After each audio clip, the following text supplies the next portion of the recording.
In this video, we'll be going over Chapter 1, Section 2, which primarily talks about segments. Okay, we are going to be looking at ruler, postulate, segment addition, postulate, and we're going to look at the distance formula. When we first look at postulates, postulate is something we accept as true.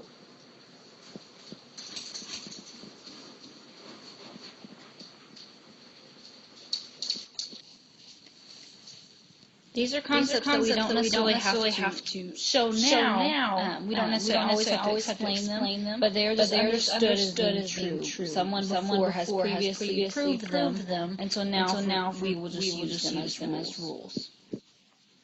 So the first one we look at is our ruler postulate. Ruler postulate basically tells us that when we have 2 points that are on a line, then we can agree that the distance between those 2 points is just going to be the exact distance. So like if this was a number line, the actual distance between A and B would just be counting that distance. So if we look at the position of A, and it is at the point of x1, and then if we look at the position of B, and it's at the point of x2, then the distance between A and B, which is notated as AB is equal, is going to be the distance of x2 minus x1. Okay, a big key difference here, though, is that these symbols outside of it is what we mean as absolute value. Okay, because obviously we can't have a negative distance. I can't say I walked -5 feet. Okay, that just wouldn't work. So instead, we use absolute value to show, well, if this value becomes negative, okay, say if this became -5, then when I take the absolute value by using these 2 straight lines, I'm going to turn that into a +5. Okay, so before we move on to the example, I just want to show you again. So anytime I see the distance between points, okay, this is going to be written as just AB is equal to. Okay, and that's going to be telling me I'm looking for the distance. Okay, so in this example, we want to find the length of BE. Okay, so that would be the distance of BE, which we are looking for BE is equal to. Okay, we don't know yet, but we want to look for it. So first we need to look at where B is located. B is located at the point of -1, and then E is located at our +5. So if I want to find this length, or this distance, I'm going to look for the absolute value, okay, and that formula will go as x2 minus x1. And it doesn't matter which one I label as x1 or x2, so usually I do them in order. So this one's x1, that means I would call this one x2. Okay, a lot of times I'm going to refer to this as labeling them. And so once I have them labeled, then I can just go down here and I can plug them in to the formula. So our formula is x2 minus x1. We'll take the absolute value. So BE is equal to the absolute value. Instead of x2, I'm going to use 5 minus x1, which is -1. So remember, when you want to input negative numbers, it's always best to put them in parentheses. So now I have my formula, I've put my numbers in, now I'm just going to simplify. So anytime I have a negative times a negative, it gives me a positive. So I'm going to have BE is equal to the absolute value of 5 plus 1 now. And then I'm just going to keep solving it. So I have BE, I'm going to combine 5 plus 1. Okay, so B is absolute value of 6. 6 is already a positive value, so when I take it, I'm just going to have 6. So in this case, BE would be equal to 6. Now on ruler postulate, since it's on a number line, I can go over here and I can just count how many spaces it takes to get to E. So if I go here, I have 1, 2, 3, 4, 5, 6. Like I said, that will just be adding those together. And so in this case, my distance or my length of BE is going to be 6, and that would be my answer. Okay, one thing I would just encourage you as you watch videos, make sure you write questions, and so whenever you come to class, you can ask those. Okay, so our next postulate is going to be our segment addition postulate. So this is going to be not only when we have just 2 points, but we're going to look at 2 different sets of segments that we're going to add together to get the total. Okay, so usually we can agree that if I add 2 parts, okay, they will make my whole. So like this would be one part, this would be another part, and if I add them up, I get the whole thing.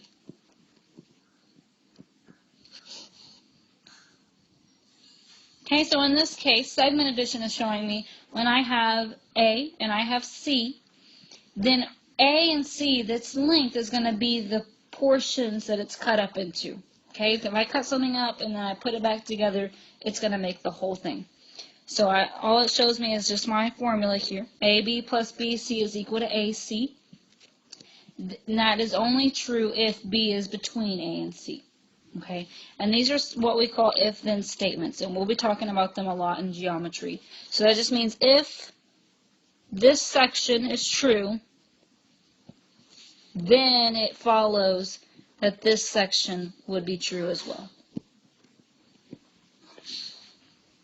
Okay, if this is not true, then we don't know. Okay, if our if statement is not true, then we don't know what happens. Okay, but if it is true, then we can go to our next section. Okay, so here we're going to go through another example using segment addition postulate. Okay, so I want to find DF in this first one. Okay, and I'm going to work this A up here at the top. Okay, so DF, again, when we see find DF, this means the length of DF. Anytime I see DF without its little segment above it, that means I want the length of segment DF. Okay, that's what that means. So I'm going to go up here, I'm going to say DF is equal to, and in this case, if I look at D and F, there's only one point between them, which is going to be E. Okay, so in this case, again, my parts add up to make my whole. The first part I would want would be DE, plus my second part would be called EF, and it would give me my whole of DF if I add those sections together. Okay, so DE, they've already told me the length of it, so DE is equal to 23. I'm just going to plug this in. And then EF, they already gave me its length, is 35. Okay, so I'm going to keep working. So now all I have is those 2 numbers added together. So if I add them together, I'm going to get 58.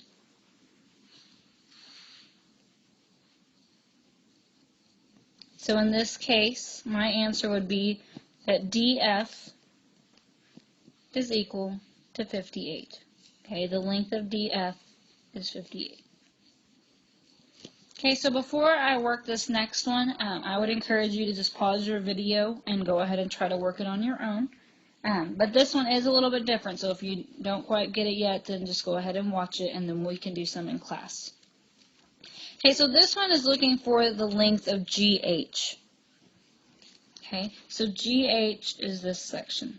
Okay, and that's what we're looking for. So we want to know GH is equal, and we're looking for that value. Okay, but in this case, GH isn't the whole. And in this case, it's actually a part. So think about going in the reverse. Okay, my whole is actually FH, which we know is equal to 36. And then I have one part of FG, which is equal to 21. So if I think about my original formula that my parts add up to make my whole, I would be looking at my whole of FH being equal to its parts, which would be FG plus the other part of GH. Okay, so once I have a formula, which we've created one here, then I can just plug them in. Okay, so I'm going to plug my 36 is FH, so I'm going to plug it in here. My FG of 21, I'm going to plug in over here.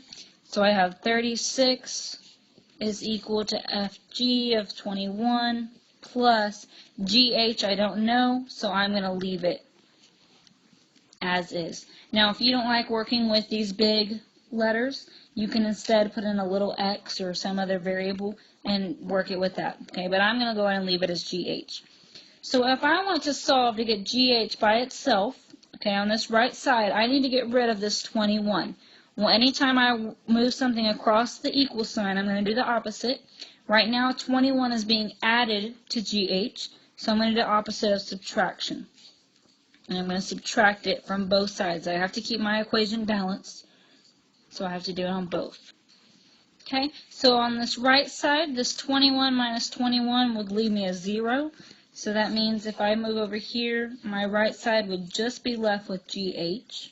Because GH plus 0, I don't need that 0 there. I can leave it alone. And then I'm going to do 36 minus 21, which is going to give me 15.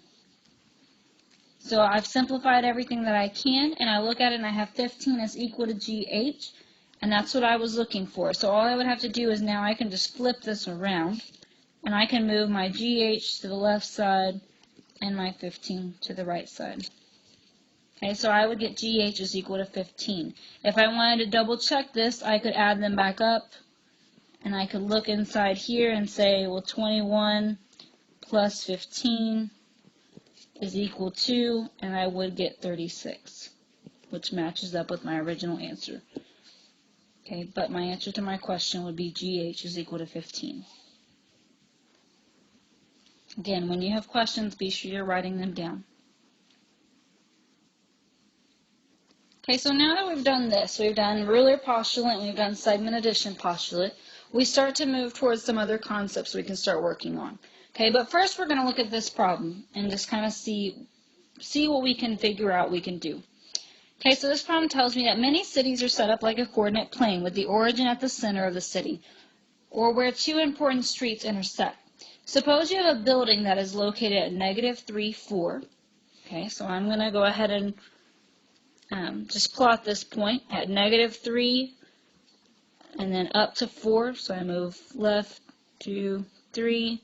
I go up my y-axis, 1, 2, 3, 4. So my point would be here. And the rest of those I could erase. Okay, and then I have a second building. Okay, so this was building 1. So I'm just going to call it building the little 1.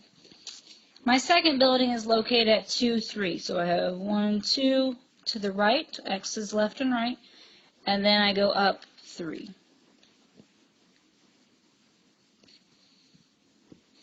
And this one I would just call B2. It's my second building. And it wants us to know how can we find the distance between the two buildings if each unit is the length of a block.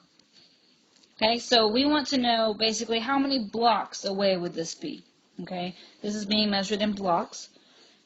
So I want to find this distance here. Okay, and imagine it's a straight line. I know it's not. Okay, but we're going to consider that it's straight. So what are some ways we can think of to look at this? Okay, so obviously if I was just going to walk around the blocks, okay, I could go down a block, and then I could go right a few blocks. I could walk that way. But we want to know the shortest distance. Okay, but if I draw it like this, where I go down and across, now this starts to look like a triangle. Okay, and specifically, it is a right triangle, because it has that right angle in there. And so if I want to solve a right triangle, we do have a method to solve this already. Okay, and that is consider Pythagorean theorem.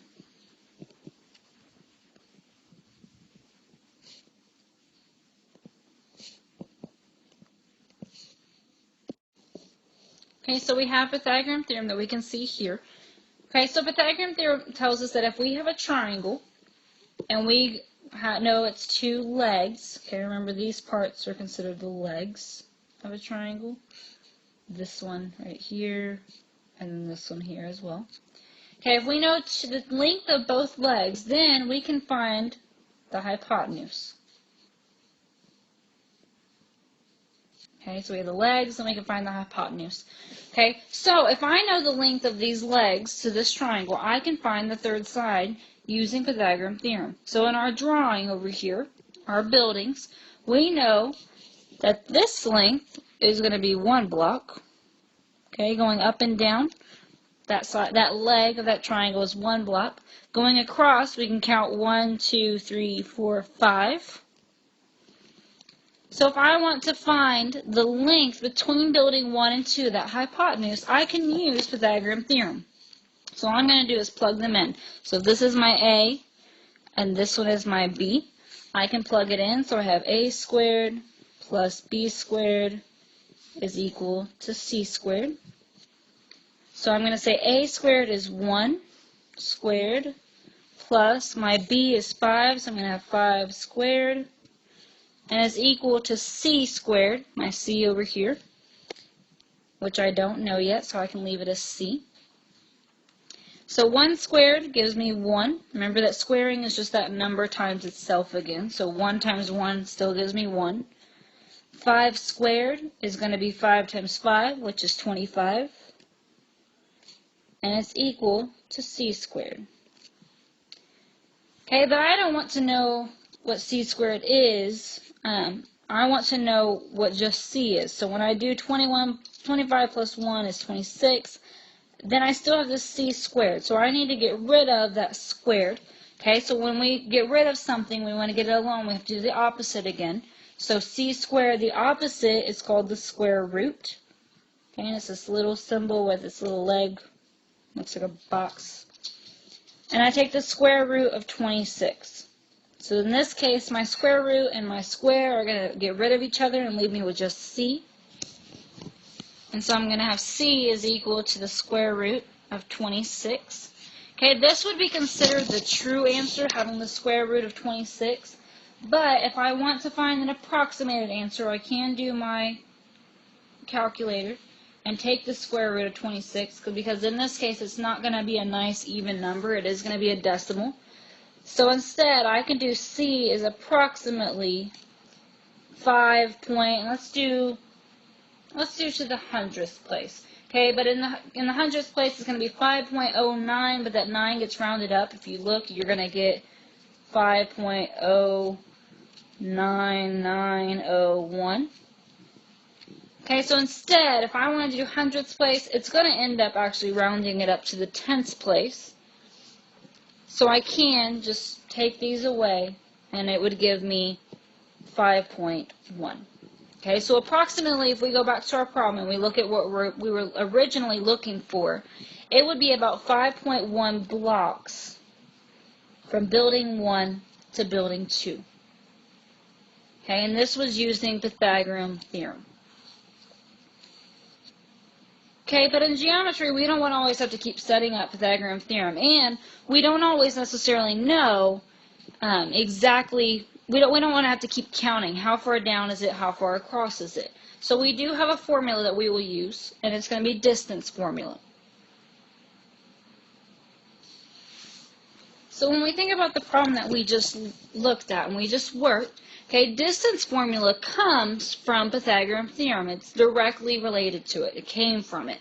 Okay, so you're going to be able to see, if we look at Pythagorean theorem, where we have our c squared plus a squared equals b, or c squared is equal to a squared plus b squared, okay, or typically it's written in reverse. You'll see a squared plus b squared is equal to c squared. Then we can use it anytime we have coordinates. Okay, remember we have coordinates that are on a coordinate plane. Like this position of B is a coordinate, and this position of A is a coordinate. Okay, so when we have coordinates of places, we can find the distance by using this variation of Pythagorean theorem. Okay, so they looked at, originally, if I want to know the distance between just x1 and x2 for this A and this C here, okay, I could look at x2 minus x1, and this looks like ruler postulate that we did at the beginning. Okay, so AC here would be equal to x2 minus x1. Okay, then if I look at my y value going up my triangle, my other leg, now I have y's. Okay, obviously when I go left and right I have x's, and that's what we talked about with ruler postulate. But if I go up and down I have y's. So then I'm looking at b and c, and so I'm going to have y2 minus y1 is equal to the length of BC. And so in thinking of that, if I had the actual values for that, then all they're doing here is plugging it in to Pythagorean theorem like we just did on the previous problem. Okay, so we're looking for this length of A to B. Okay, obviously this is the quickest distance from A to B would be a straight shot there, not having to walk around the block like we talked about in the last one, but going straight there. So if I want to know AB, they're going to plug it in here. So AB squared would be equal to, okay, and that's just like my C from Pythagorean theorem. So my C squared is equal to, it's two legs. So leg 1, down here in the green, would be my AC. Okay, so in this case we have AC, this is my little a. Okay, you can go back down here and consider that your little a. Okay, it's going to be equal to a squared plus, I have to have my b. Okay, so if this is my b here, my b is going to be BC. And so we end up getting this distance formula. And so the only difference from this until what you're going to see like on the formula chart or anywhere else is instead of this AB, it's just going to have a little d for distance, a lowercase d. Okay, so we're going to do one more problem. We're going to use the distance formula. Okay, so your school is 4 miles east and you're 1 mile south of your apartment. A recycling center where your class is going on a field trip is 2 miles east and 3 miles north of your apartment. And it wants us to estimate that distance. Okay, so notice on both parts of this problem, it's referencing these places, the school and the recycling center, based on the location that they are from your apartment. Okay, so that means your apartment, we're going to say, is at 0, 0. We're going to put it right there in the middle. Okay, so if this is the middle, that's going to be your apartment. Okay, so it says your school is going to be 4 miles east. Okay, so school, we're going to actually mark it as green. So we're going to say it's 4 miles east, so if I go left, 1, 2, 3, 4, and it's 1 mile south, so one more, that's going to be our location. And then the recycling center is going to be 2 miles east. So again, east would be like left. So I'm going to go 1, 2. And it's going to be 3 miles north. So we're going to go up this time. 1, 2, 3. So this would be the location of the recycling center.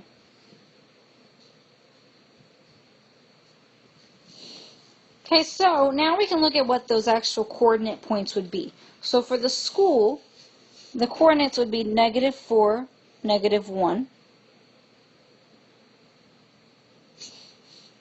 For the recycling center, the coordinates would be -2 and then +3.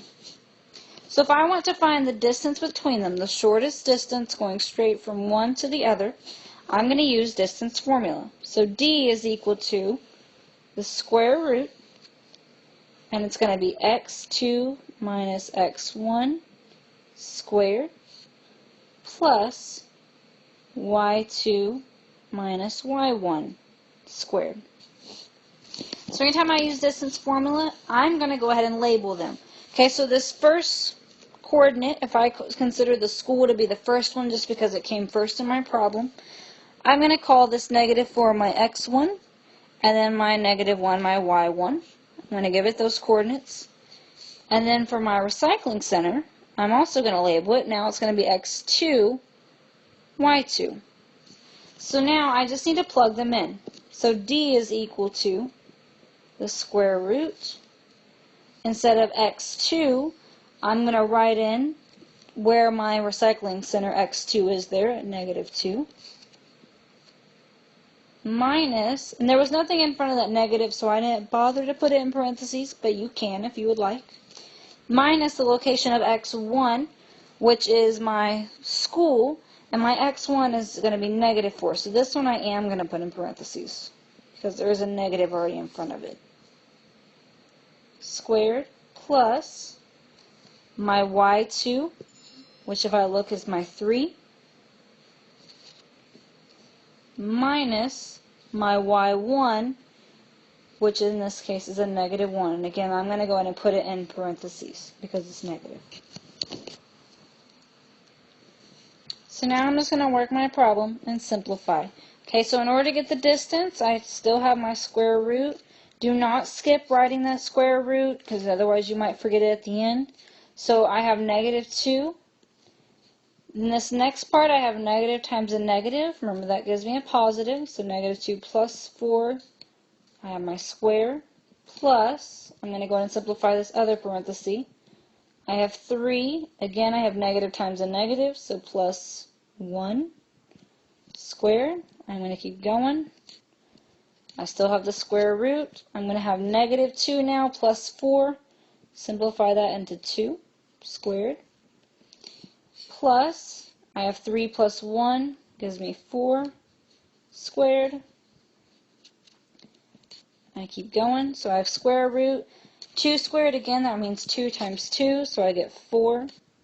Plus, 4 squared means 4 times 4, 16. So D is equal to the square root of 4 plus 16, which is 20. This would be my exact answer, my real answer, but I can go ahead and approximate it. And so I'm going to look at what the approximation is of square root of 20. And so when you put that in your calculator, you should get 4.47. I would always try to at least leave 2 decimal places, so that's what I'm going to leave it at. 4.47 because the next digit is a 2, so it just rounds right at where it is. Okay, again, I just encourage you to write down questions. If you didn't understand something, make sure you're rewinding the video and you're looking at it again, and then come to class and be ready. But otherwise, this, in this case, would be the answer to our problem, and we are done.